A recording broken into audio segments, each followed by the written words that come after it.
Guys, we are here today to discuss Warhammer 40k Chaosbane. This is a game that came out in 2019. Whew, seems like so long ago. It's a whole 5 years ago. You can regularly find this game at GameStop for $20.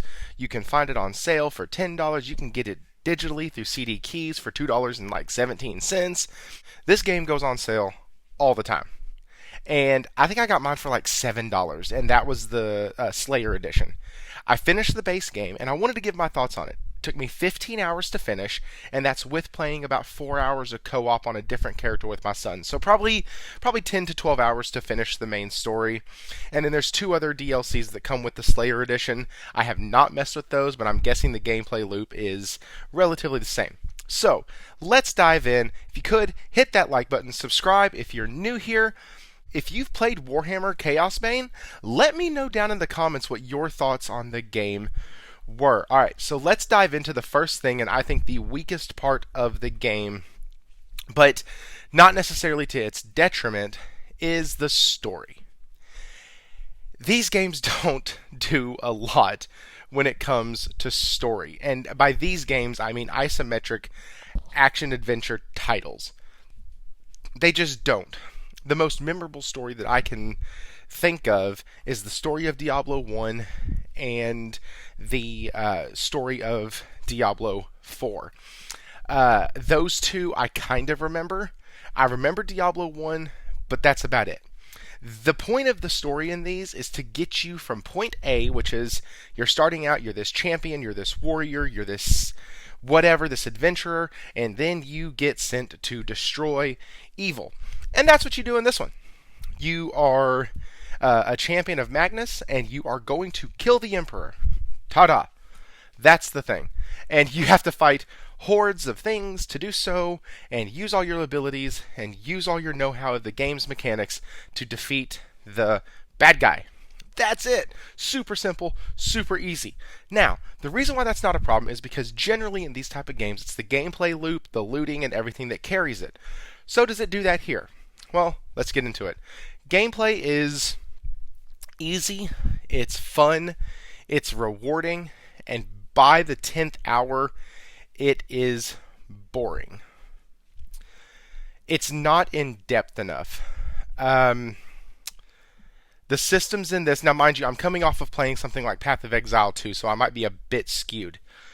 But the systems in this are very, very simplistic. I almost call it like my first ARPG. You know what I mean? Like, that's kind of what I feel like this is in terms of gaming. This is, when you're trying to get somebody introduced to the genre, this game is absolutely phenomenal. It doesn't take much to understand the skill tree, doesn't take much to understand the leveling up, the buttons. There's only like 5 buttons that you actually get to assign combat to, or assign skills to, and everything is fairly simple. And so because of that, by the end of it, I got really bored. And I was just kind of pushing through.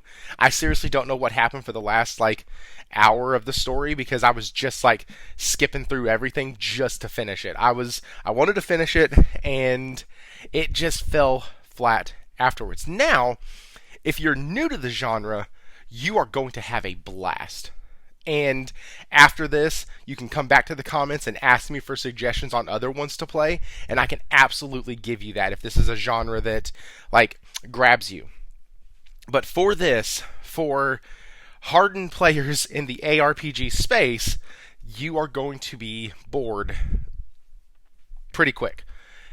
And so just kind of take that for what you will. Are you new? If so, awesome. It's great. Are you not? If so, you'll enjoy it, but then you'll get bored with it.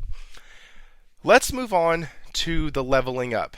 The leveling up is actually really fun in here because it's so simple. And so you have certain paths you can choose, and when you choose these paths, it kind of tells you what you're going to do. Are you going to be damage over time? Are you going to be critical damage? Are you going to be physical damage?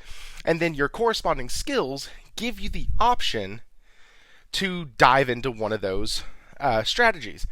I played a archer, and sorry, not an archer. whichever class gives the bow.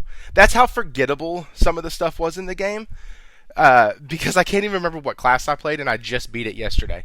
I played the chick with the bow, who can summon dryads, and then with those dryads, you then also have poison effects through all your special attack abilities and things like that. So I was a poison summoner.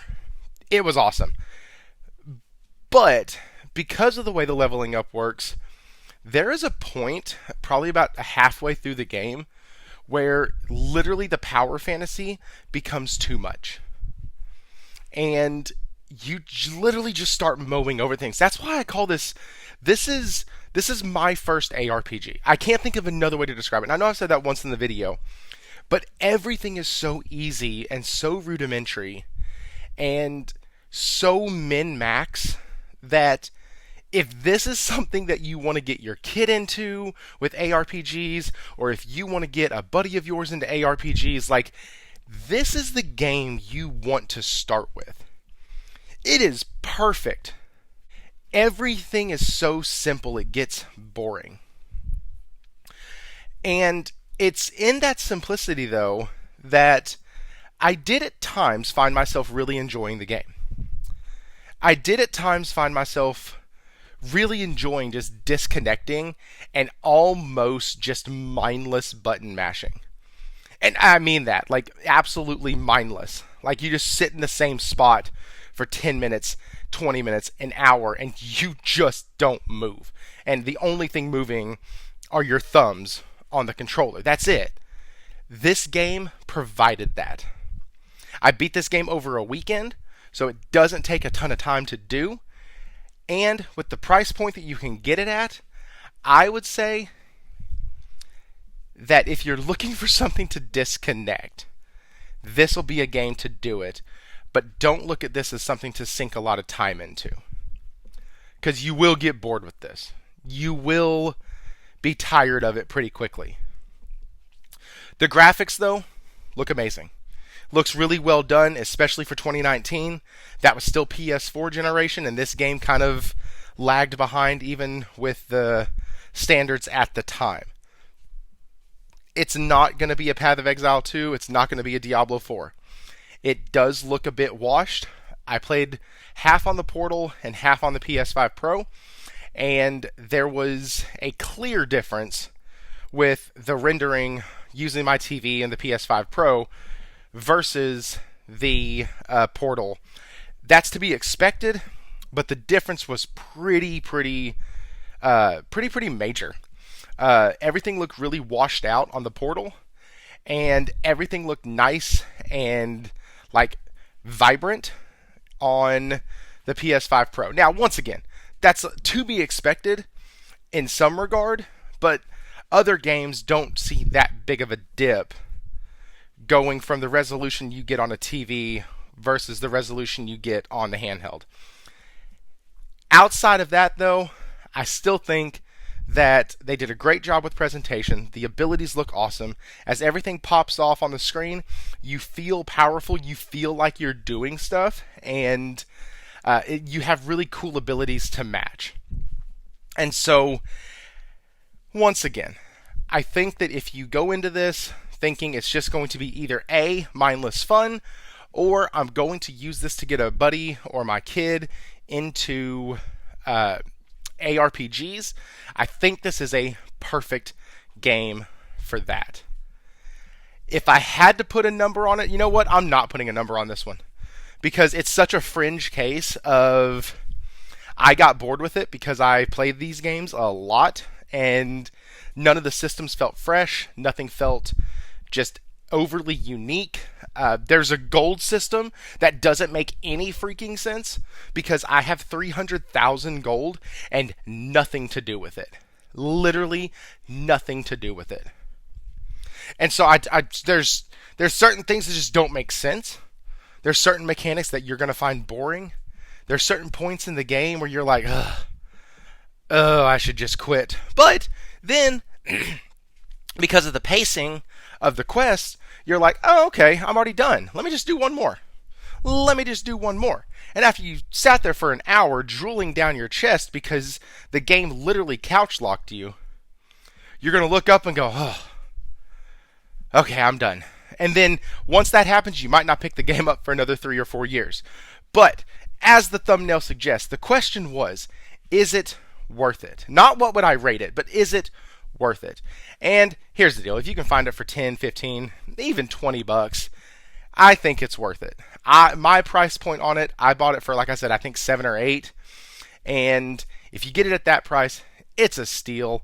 It's a game that literally couch co-op. You can play with a buddy, you can play with your kid, you can play with a spouse. It's a game where the buttons are simple enough to where anybody can play it.